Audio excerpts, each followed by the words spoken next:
내 눈을 들어 사면을 바라보라.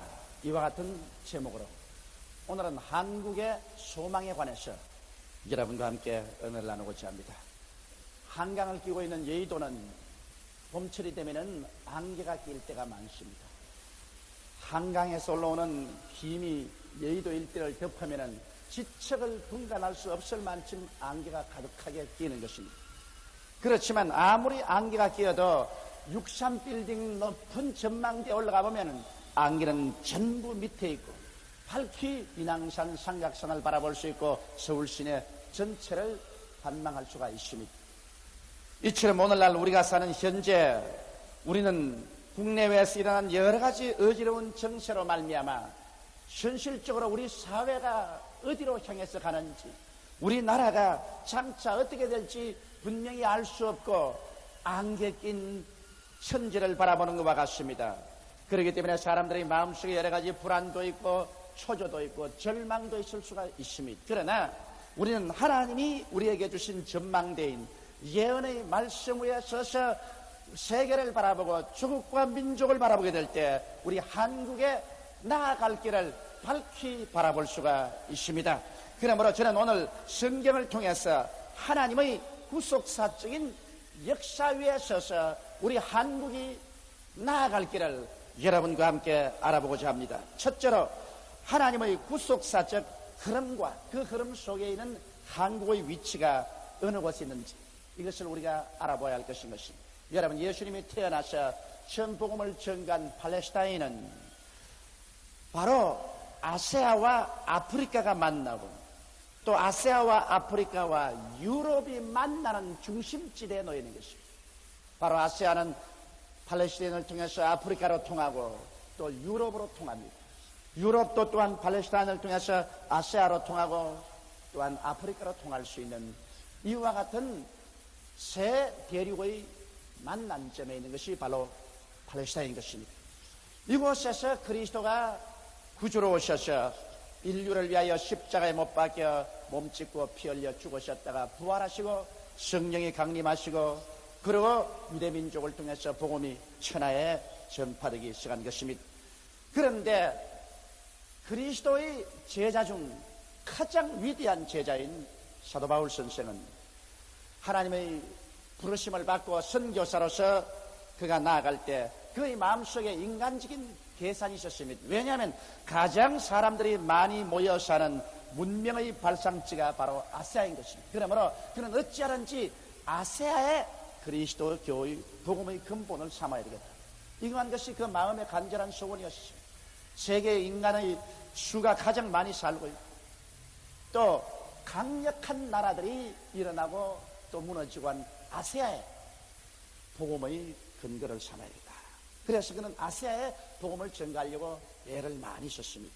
그러나 성경은 사도행전 16장 6절로 7절에 보면 성령이 아시아에서 말씀을 전하지 못하게 하거늘 부르기아와 갈라디아 땅으로 다녀가 무시아 앞에 이르러 비두니아로 가고자 하되 예수의 영이 허락지 아니하시더라. 그렇게 말씀하고 있는 것입니다. 사람의 계획과 하나님의 계획은 이 점에서 차이가 있는 것입니다. 복음을 전가하는 것은 하나님의 뜻이지만은 그러나 특정 지역에서 특별한 때에 복음을 전하는 것은 하나님께서 계획하시는 것입니다. 이러므로 예수 그리스도의 영이 바울로 하여금 지금부터 2000년 전에 아시아에 나아가서 복음을 전하는 것을 금지시키신 것입니다. 그럼 하나님께서는 아시아를 버리셨나요? 그런 것은 아닙니다. 하나님께서 아시아에 나가서 복음을 전하는 것을 중지시킨 것은 하나님의 계획상 아시아는 주님 강림하시기 전에 세대의 마지막에 그리스도의 복음을 전거하도록 섭리하고 계획해 놓으시기 때문인 것입니다. 이러기 때문에 여러분, 하나님의 계획 속에는 이 아시아는 바로 말세 마지막 때 위대한 하나님의 성령의 역사가 일어나고 그리스도의 복음이 전파하도록 계획되어 있는 것입니다. 복음은 나라를 거점으로 하여서 언제나 퍼져나가셨습니다. 먼저 오순절 다락방에 성령이 마시자 이스라엘의 그리스도의 복음이 전파되었습니다. 그래서 이스라엘을 중심으로 해서 예루살렘에서 유대에서 사마리아로 복음이 퍼져나가셨습니다. 그러나 그 다음에 하나님이 거점으로 삼은 것은 로마를 거점으로 삼으셨습니다. 모든 길은 로마로 향한다고 그 당시에 말하셨습니다. 그러므로 로마를 하나님께서 거점으로 삼고서 로마에서 전 유럽에 복음이 전파되도록 하시는 것입니다. 그 다음에는 하나님께서는 독일을 중심으로 해서 종교개혁을 일으키게 하시고 독일을 중심으로 복음을 전파하셨습니다. 독일이 복음을 전파하는 중심국이 될 때 세계적인 강대한 나라가 되었습니다. 그러나 그 다음에는 이 복음이 섬나라인 영국으로 건너가서 영국을 중심으로 해서 복음이 전파할 때 영국의 국토에는 해질 날이 없다고 할 정도로 영국은 세계적인 강성한 나라가 된 것입니다. 그러나 이 복음의 역사가 영국에서 미국으로 건너가고 미국이 신교 국가가 되고 미국이 온 천하에 선교사를 보내면서 복음을 전가하자 복음의 역사는 불합화해서 마치 석양이 저가고 미국이 세계적인 기독교 국가로서 복음을 전가하는 복음의 대국이 되고 말한 것입니다. 그러자 하나님께서는 미국에 복을 주어서 미국이 세계적인 군사대국이요 경제대국이요 정치대국이 된 것입니다. 여러분, 우리가 세계 역사를 통해서 보게 될 때 어느 나라든지 예수 그리스도의 복음을 받아서 복음을 왕성하게 전가할 때는 그 나라가 온 세계 앞에서 경제대국이요 문화대국이요 군사대국이요 힘있는 나라가 된 것입니다. 그러나 이 복음 전거를 등한히 하고 이 복음의 역사가 다른 나라로 옮겨가면 하나님의 축복도 그와 함께 다른 나라로 옮겨가 버리고 말한 것입니다. 이제 20세기 마지막을 다해서 그리스도의 복음은 미국으로부터 시작해서 남미로 내려가고 또 아프리카로 가고 아시아 태평양 지구로 복음이 넘쳐오기 시작한 것입니다. 그렇기 때문에 이 사회는 오늘 경제적으로나 정치적으로 봐서 아시아 태평양 시대가 도래했다고 말하는 것은 바로 예수 그리스도의 복음의 역사가 미국에서 아시아 태평양을 향해서 넘쳐 흘러오기 시작한 것입니다. 오늘은 아시아 태평양 지구에서 성령의 역사가 활발하게 일어나지만 그러나 아시아 태평양 지구의 복음의 거점으로 삼은 나라가 어느 나라인가 이것을 우리가 자세히 살펴봐야 되는 것입니다. 하나님께서는 언제나 한 나라를 복음의 거점으로 삼고 일하는 것을 역사적으로 우리는 부인할 수 없이 볼 수 있는 것입니다. 이스라엘에서 이태리로 독일로 영국으로 미국으로 그리고 아시아 태평양 시대 복음의 위대한 역사가 아시아 일대에 일어나고 있을 때 하나님은 복음의 중심적인 나라로서 우리 대한민국을 택해 놓고 있는 것을 우리는 분명히 알 수가 있는 것입니다. 그 아전인수격으로 말하지 마시오 그렇게 말할지 모르겠지만은 우리나라는 복음 전수를 바란 지 100년 만에 세계에서 가장 큰 오순절 교회가 우리나라에 있습니다. 그것은 바로 우리 교회인 것입니다. 세계에서 가장 큰 장로교회가 한국에 있습니다. 세계에서 가장 큰 감리교회가 한국에 있습니다. 세계에서 가장 큰 성결교회가 한국에 있습니다. 이제 또 얼마 있지 않냐면 세계에서 가장 큰 침례교회가 한국에 있을 정도가 되어가고 있는 것입니다. 그러면 여러분 보십시오. 복음 전거를 바란 2000년이 가까운 유럽이나 300여 년 동안 복음을 전파한 미국보다도 오히려 복음 전거가 100년밖에 채 되지 않은 우리 한국의 세계적인 교파의 가장 큰 교회가 집중해서 놓여있다는 사실만 생각해보더라도 하나님의 섭리가 우리 한국 민족에게 집중적으로 역사하고 있다는 사실을 부인할 수 없는 것입니다. 아시아에서 한국을 하나님이 거점으로 삼고 역사하는 사실은 너무나 뚜렷합니다. 왜냐하면 중동은 이슬람교가 점령을 해버렸었습니다. 인도는 힌두교가 점령해버렸었습니다. 태국은 말로 다 할 수 없이 불교로서 뿌리가 내리고 말한 것입니다. 월맹은 완전히 공산화되어 버렸었으며 더 많은 기독교 사회 불교 사회국가 사회주의 국가로서 기독교가 발들어 놓을 틈이 없습니다. 인도네시아는 이슬람교가 국교가 되어 있는 것입니다. 그래서 기독교가 마음 놓고 숨 쉴 수가 없으며 말레이시아도 이슬람교가 국교입니다. 거기에다가 방대한 중국은 공산주의화되어서 지하에 기독교 운동이 있지만은 공식적으로 지상에 일어나서 복음을 전가할 수 있는 그러한 정치적인 자유가 놓여있지 않습니다. 필리핀은 무속화된 카톨릭교로 말미암아 이것은 기독교 아닌 필리핀 특유의 무속적인 카톨릭교 국가로 변화되고 말았었습니다. 일본은 여러분 말할 필요 없이 세계에서 가장 많은 우상을 섬기는 나라 중에 하나가 된 것입니다. 이러므로 아시아에서 복음의 거점으로 삼은 나라는 바로 우리 대한민국인 것입니다. 나는 우리 민족을 살펴볼 때 신기하기 짝이 없습니다. 우리나라도 한자 문화권에 속하고 불교 문화권에 속하며 유교 문화권에 속하고 오랜 불교와 유교의 전통적인 문화의 뿌리가 박혀있는데도 불구하고 하나님의 성령이 얼마나 거세게 역사했던지 불과 100년 만에 이 무서운 불교와 유교의 문화적인 장벽을 깨뜨리고 오늘날 1천만의 신도들이 주를 섬기고 주의 이름을 부르는 나라가 될 수 있다는 것입니다. 이것은 하나님께서 우리 민족을 그리스도 복음 증거의 거점으로 삼기로 작정했다는 사실을 뚜렷이 알 수가 있는 것입니다. 이것이 바로 한국의 소망인 것입니다. 여러분, 한국이 바로 공산주의 침략을 받아서 1950년 소련이 뒤에서 밀고 중공과 이북 공산주의자들이 물밀듯이 밀려왔지만은 세계 역사상 유엔이 동원되어서 공산주의를 막고 이 나라의 자유와 민주와 평화를 보존한 것은 한국밖에 없습니다. 유엔이 창설된 이후에 여러분 침략자에 대해서 유엔이 일어나서 징계한 것은 한국밖에 없습니다. 그 이외에는 다시는 유엔군이 일어나서 전쟁에 집단적으로 참여한 적이 없습니다. 이것을 볼지라도 하나님께서 우리 한국을 복음 증거의 아시아적 거점으로 삼으셔서 어찌하는지 이곳에서 복음의 거대한 횃불을 올려서 온 아시아와 세계를 잠에서 깨어 일어나게 만들려는 하나님의 섭리가 우리 조국과 민족에 있다는 사실을 우리는 알아야 될 것인 것입니다. 이러므로 하나님이 우리와 함께 계시면 누가 우리를 대적하리요? 그 아들을 우리에게 주니까 그 아들과 함께 무엇을 선물로 주지 아니하시겠나뇨? 우리는 이와 같은 담대한 마음을 예수 그리스도의 신앙 가운데서 가질 수가 있습니다. 둘째로 한국은 과연 사명 국가인가? 이것을 우리가 살펴봐야 하는 것입니다. 여러분, 노아가 홍수 이후에 그 자손들에게 축복하고 예언을 한 일이 있는 것입니다. 그 노아의 예언을 창세기 9장 26절로 27절에 보면 또 가로되 셈의 하나님 여호와를 찬송하리로다.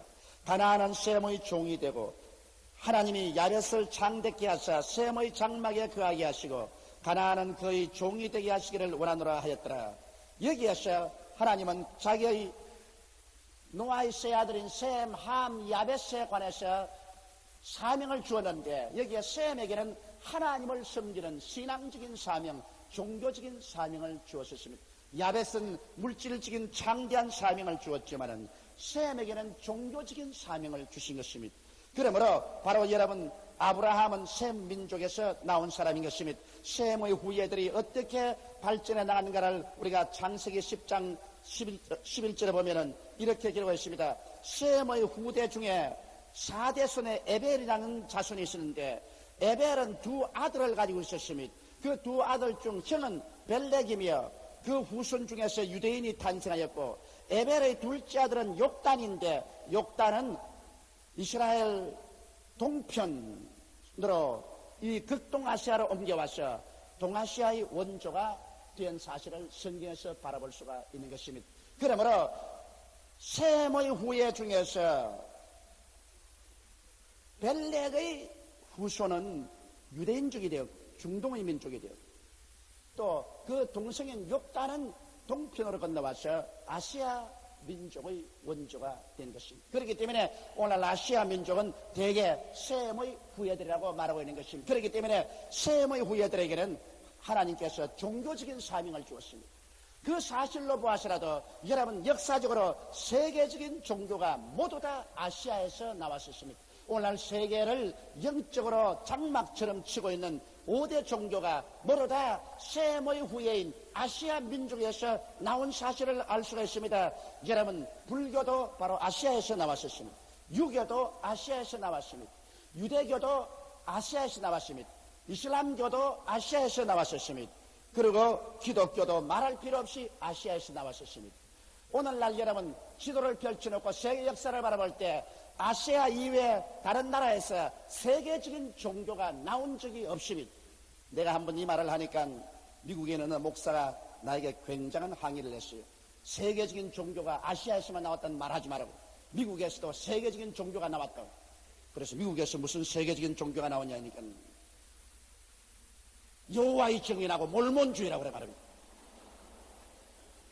그래서 내가 웃기는 소리 하지 마라. 여호와의 정의나 몰몬주의라는 것은 기독교에서 잘못 비뚤어져 가지고서 이단이 된 것으로서 그건 미국산이 아니라 뿌리를 따져보면 그것도 역시 아세아산이라고 그렇게 말하니까 아무 말을 못해요. 셈 족속에게는 종교적인 사명을 주었습니다. 그렇기 때문에 마귀가 미리 알고 셈 민족이 일어나서 하나님을 진실로 섬기지 못하게 하려고 중동은 이슬람교로서 미리 점령을 했었습니다. 인도는 힌두교로 미리 점령을 했었습니다. 동남아시아는 불교와 이슬람교로 미리 점령을 하고 혹은 중국은 공산주의로 점령을 하고 일본도 잡다한 잡신으로 점령을 했어요.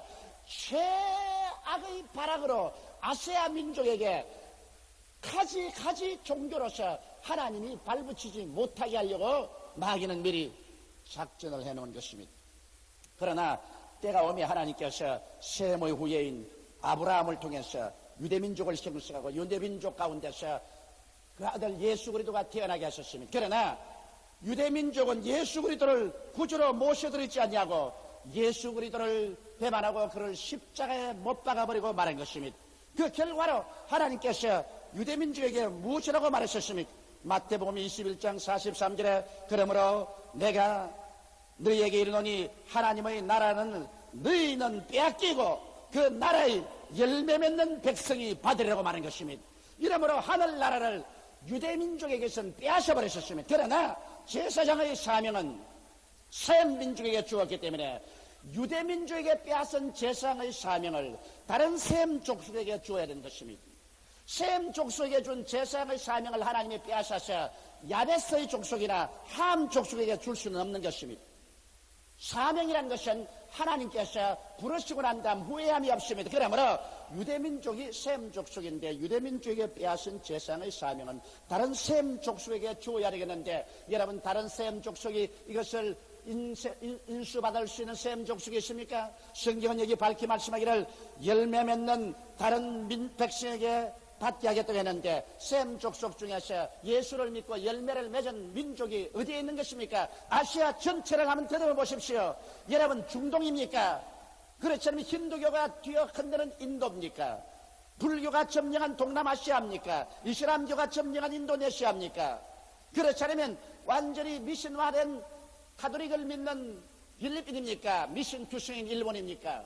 셈의 혈통을 받은 아시아 민족 중에 종교적인 사명, 야훼 하나님을 섬기는 제사장의 사명을 가진 열매 맺는 민족이라고는 눈을 닦고 찾아봐도 한국밖에는 안 보이는 것입니다. 이거는 아전 인수기라고 누가 욕을 할런지 모르겠지만 그러나 현실과 사실은 사실인 것입니다. 나는 그런 점에서 우리 민족은 셈의 후예로서 바로 종교적인 사명, 야훼 하나님을 섬기는 제사장의 사명을 이 마지막 때에 받고 있다는 것을 하나님 앞에서 주장하고 있는 것입니다. 이러므로 우리 한국은 사명이 있습니다. 일어나서 그리스도의 복음을 가지고서 온 아시아와 세계를 비추어야 될 그와 같은 사명이 있는 것입니다. 이것은 단지 시인 다골이 한국을 향해서 노래한 그 노래에 있는 것만은 아닙니다. 다골은 물론 그는 예수 믿는 사람도 아니요 하나님을 모르는 사람이지만은 그러나 시적인 영감을 통해서 너 아시아의 황금 시절에 온 동방에 빛되었던 코레아 다시 일어나 그 등불 비치는 날에는 온 세계를 비치는 찬란한 등불들이라고 노래했는데 그 노래가 바로 오늘날 이 성경 말씀의 입각에서 볼 때 참된 것입니다. 이러므로 오늘 이 시간에 여러분 우리 민족은 바로 셈의 후예로서 유대민족이 버린 사명을 우리가 받아서 이것을 마지막 완수해야 될 사명적인 민족인 것을 깨달아 알아야 될 것인 것입니다. 그러면 셋째로 한국의 소망은 무엇일까요? 한국의 소망은 우리 민족이 기독교 대국이 되었고 또 기독교 대국이 되어가고 있다는 것입니다. 복음이 증거된 지 100년 만에 1천만의 성도가 되었다면 이제 앞으로 여러분 10년 이내에 1천만씩 나는 우리 민족이 더 예수를 믿고 정가에 나올 줄로 확신하고 있는 것입니다. 100년에 1천만이면 이제 1천만의 기초가 잡힌 우리들에게는 앞으로 우리 조국이 복음화되는데 무서운 초스피드로서 진전해 나가게 될 것인 것입니다. 이러므로 우리 한국은 얼마 있지 않냐여 세계가 깜짝 놀랄 기독교 대국이 된다는 것입니다. 그러므로 말미암아 아시아 및 세계를 향한 선교 대국이 된다는 것입니다. 주님 오실 날이 너무 가차가 왔기 때문에 우리가 전부 선교사를 보내서 온 세계를 복음화할 수 있는 시간은 없지만은, 그러나 이곳에 성령의 형력한 불길이 타오르고 우리 대한민국이 아시아에서 최대의 기독교 국가가 되어서 일어나면 이 소문이 온 세계에 나가서 온 세계로 하여금 시기나게 하고 온 세계 기독교인들 하여금 잠에서 깨어 일어나게 만드는 것입니다.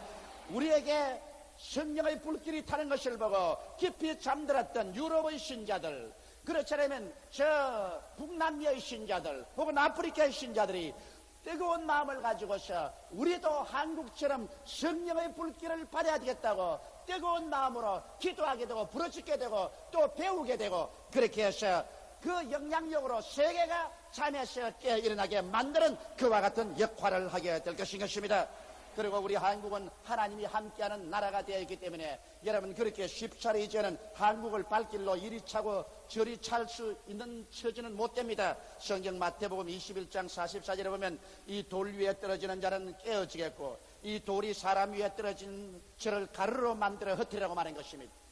이 돌이란 바로 우리 주 예수 그리스도를 말씀하는 것인데, 예수 그리스도가 바로 하나님의 성전의 모퉁이 돌이 되시고 우리는 그리스도 위에서 지어져가는 돌인데, 하나님이 사용하는 귀한 돌인 우리 대한민국은 누가 여기 부딪히면 깨어지고 여기에 이것이 떨어지면 가루가 될 것입니다.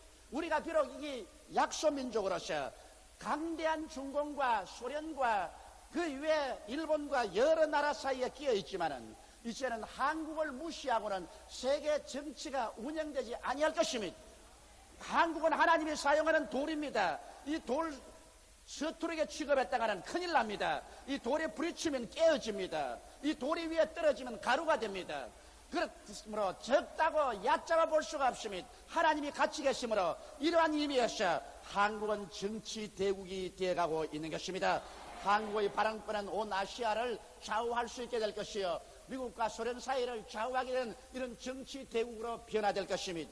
또 한국은 경제 대국이 되어갑니다. 오늘 읽은 성경 말씀 가운데 보면 너는 눈을 들어 동서사면을 바라보라. 모두 다 내게로 모여오는도다. 바다의 풍부가 내게로 오고 세상의 재물이 내게로 온다고 했는데 1986년 아시안 게임을 시작해서 아시아 사람들이 한국으로 모여왔고 이제 명년 88년도는 온 세계가 한국으로 모여오는 것입니다. 세계 올림픽 대회 온 세계가 한국을 향해서 모여옵니다. 이러므로 말미암아 세계의 관심이 우리 한국으로 집중될 수밖에 없습니다. 거기에다가 오늘날 하나님께서 특별히 섭리하여 주셔서 삼저 현상이 일어나므로 온 세계적으로 여러 가지 어려운 가운데서도 우리 한국은 경제적으로 놀라운 성장과 발전을 하고 있는 것입니다. 86년 아시안 게임 때부터 40억 불의 흑자를 낸 우리들은 이제 금년도에는 70억 불 내지 100억 불의 흑자를 낼 것이요, 비전 얼마 있잖냐 청산할 것이요, 경제 대국으로 부상해서 이 경제적인 힘에 의지해서 온 세계 만방에 그리스도의 복음을 전파할 수 있는 실력 있는 나라와 국민이 되고 말 것입니다. 여러분, 역사를 통해서 보십시오. 어느 나라든지 예수를 믿지 않는 나라치고 정치나 경제 대국이 된 나라를 보았습니까? 예수 그리스도를 믿는 나라마다 다 잘 삽니다. 예수 믿는 나라마다 다 발전했었습니다. 그러면 여러분 가운데 이런 말을 할 사람일 것입니다. 그럼 예수 안 믿는 나라 일본은 왜 저렇게 발전하고 잘 사느냐고요? 그것은 예외입니다. 왜 예외를 주었느냐?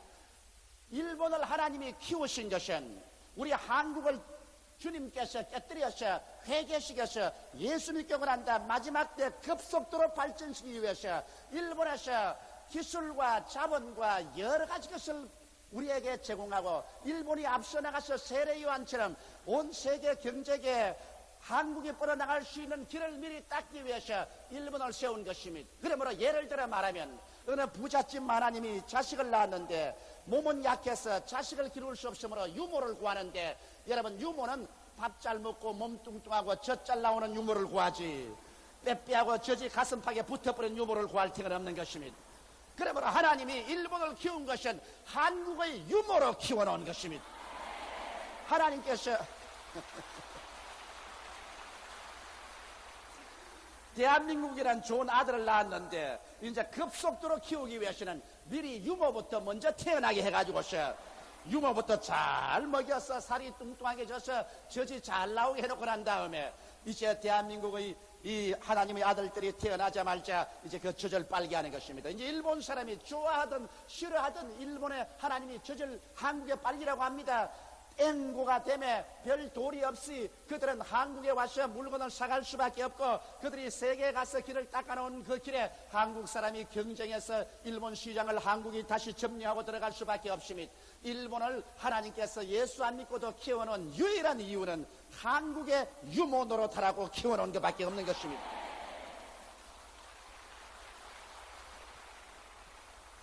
그러므로 이와 같은 하나님의 섭리에 의해서 우리 한국은 또한 시 얼마 있지 아니하여 경제 대국으로 변화됩니다.